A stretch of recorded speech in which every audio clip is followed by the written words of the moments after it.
শ্রী রামচন্দ্রের অভিনয়ে অংশ নিয়েছে স্বর্গীয় আদালত মাহাতর প্রধান শিষ্য ওস্তাদ যুধিষ্ঠির মাহাতো, লক্ষণের ভূমিকায় মানিক কৈবর্ত।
রাজপ্রাসাদের মধ্যে প্রবেশ করতে দেখতে পেলে তার অর্ধাঙ্গিনী রানী সীতা রাজপ্রাসাদের মধ্যে উদ্ভ্রান্ত অবস্থায় পড়ে রয়েছে।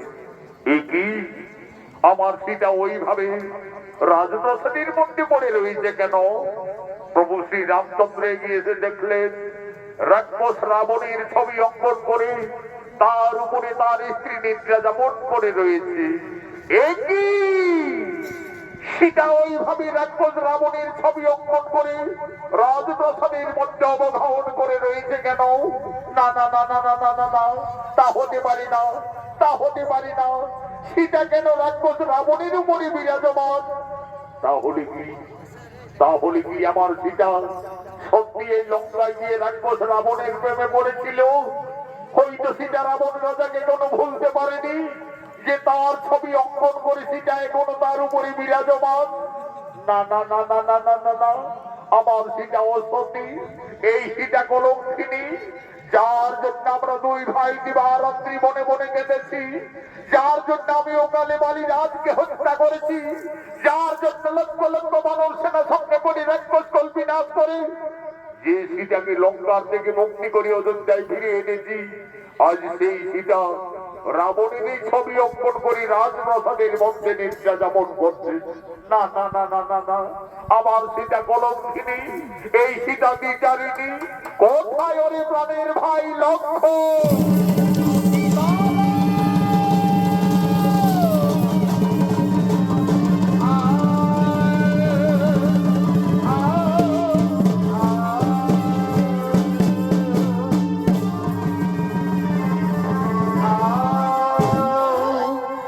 আদেশ করুন দাদা। ওরে ভাই লক্ষ্মণ, ওরে আমার প্রাণের ভাই লক্ষ্মণ, ওই যে করে ভাই আমাদের রানী সীতা রাক্ষস রাবণের ছবি অঙ্কন করে রাজপ্রাসাদের মধ্যে নিদ্রা যাপন করে রয়েছে। ওরে ভাই লক্ষ্মণ, এই কলঙ্কিনী হয়তো লঙ্কায় গিয়ে রাক্ষস রাবণের প্রেমে পড়েছিল।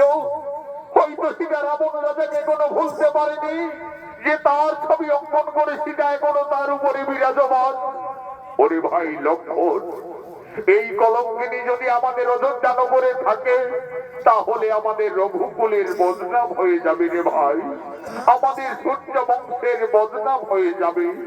ওরে প্রাণের ভাই লক্ষ্মণ, এই কলঙ্কিনী সীতার আর আমি মুখ দর্শন করতে চাই না। সূর্য বংশে জন্মমোর পিতামর দশরথ বিখ্যাত জগতে তার পুত্র আমি রঘুনন্দন, যার কলঙ্কিনীকে দিয়েছ নির্বাসন।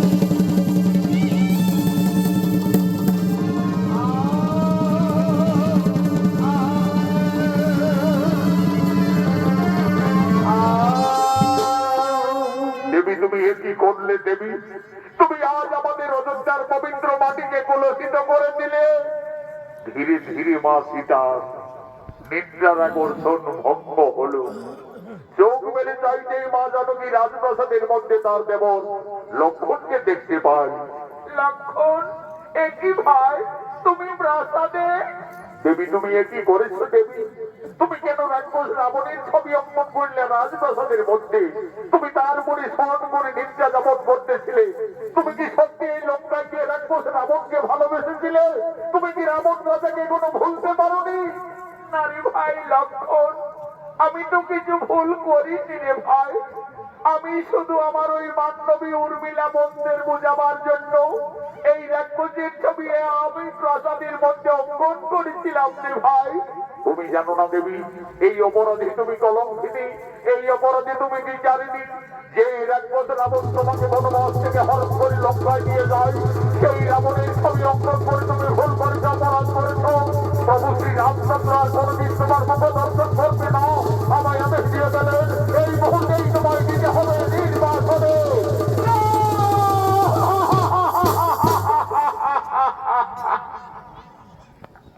হে প্রভু, হে প্রভু রঘুনাথ, আজ তুমি আমায় বিনা অপরাধে কলঙ্কিনী সাজালে। হে স্বামী, তুমি তো লঙ্কার থেকে ফিরে এনে সকলের উপস্থিতিতে অগ্নি পরীক্ষা করিয়েছিলে প্রভু। সবকিছু জেনে আজ আমি বিচারিনি। ওরে ভাই লক্ষ্মণ, তোমার দাদা যখন আর আমার মুখ দর্শন করবে না তাহলে আমার এই অযোধ্যায় থাকার প্রয়োজন হবে না রে ভাই। চলো ভাই, তুমি আমায় দিয়ে নির্বাসনে। বিনা দোষে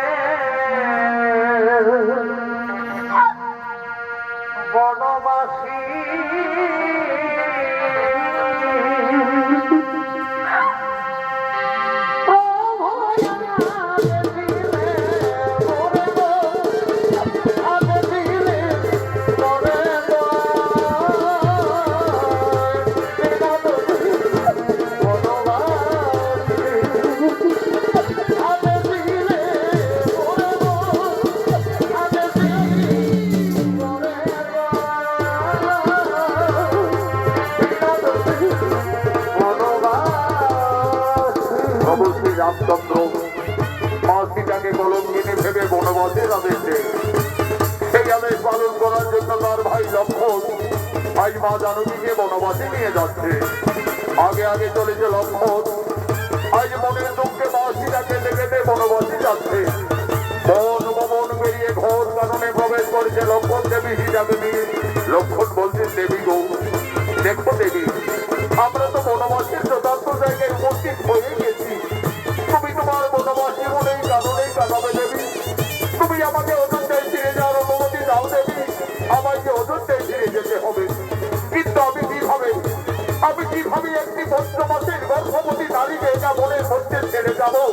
তুমি আমায় ক্ষমা করে দাও দেবী, আমায় তুমি ক্ষমা করে দাও। যে জানকীর জন্য আমি 12 বছর অনাহারে অনিদ্রায় ছিলাম, যে জানকীর জন্য আমি শক্তিশাল বালভোগকে ধারণ করেছি, আজ সেই জানকীকে আমায় বনবাসে দিয়ে যেতে হবে। আমায় তুমি ক্ষমা করে দাও দেবী, আমায় ক্ষমা করে দাও।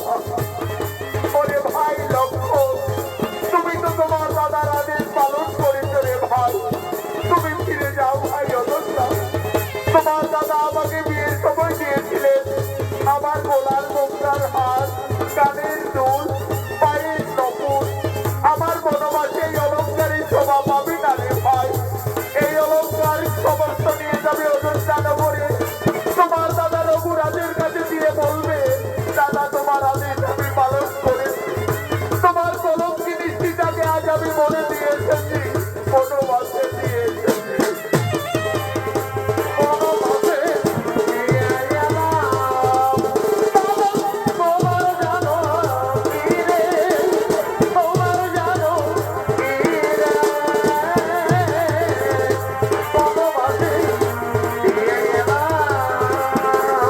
রামচন্দ্র মা সীতাকে বিয়ের সময় যে অলঙ্কার দিয়েছিলেন, আজ মনের দুঃখে মা সীতাকে দেখে শরীরের সমস্ত ভরণ, গোলার মুক্তার হার, কানের দুল, পায়ের নপুর সমস্তই লক্ষণের হাতে তুলে দিলেন। আজ মা জানকী বলছে, ওরে ভাই লক্ষণ, এই সমস্ত অলঙ্কার দিয়ে তুমি ফিরে যাবে অযোধ্যা নগরে। তোমার দাদা রঘুরাজের কাছে দিয়ে বলবে,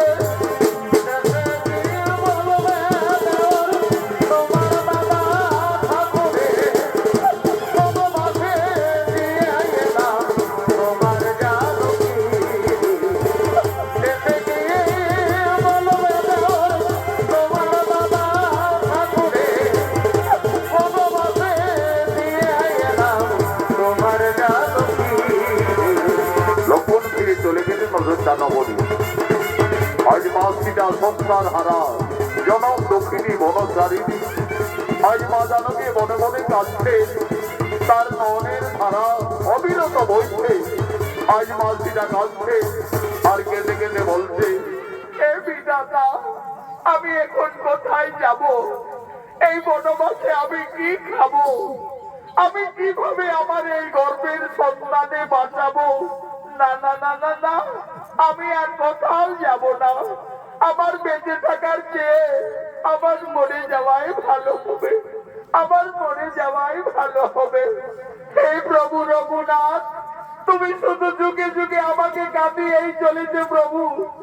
আমার এই নারী জনম দুঃখের জীবন যুগে যুগে আমায় কেঁদেই যেতে হলো প্রভু, শুধু কেঁদেই যেতে হলো।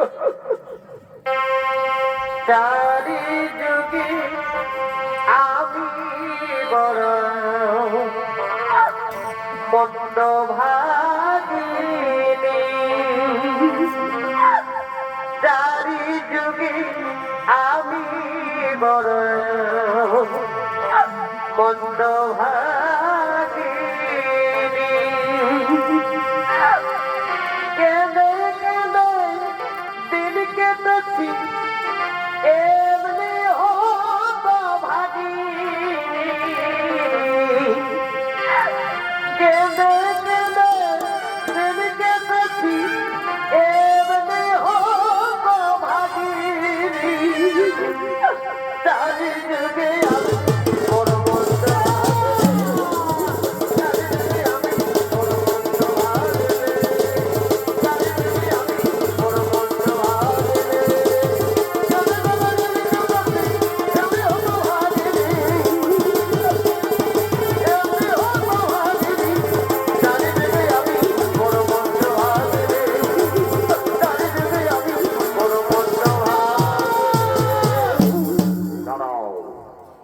তুমি ঘোর নির্জন কাননে কান্দে কান্দে মনের দুঃখে প্রাণ বিসর্জন দিতে চলেছ।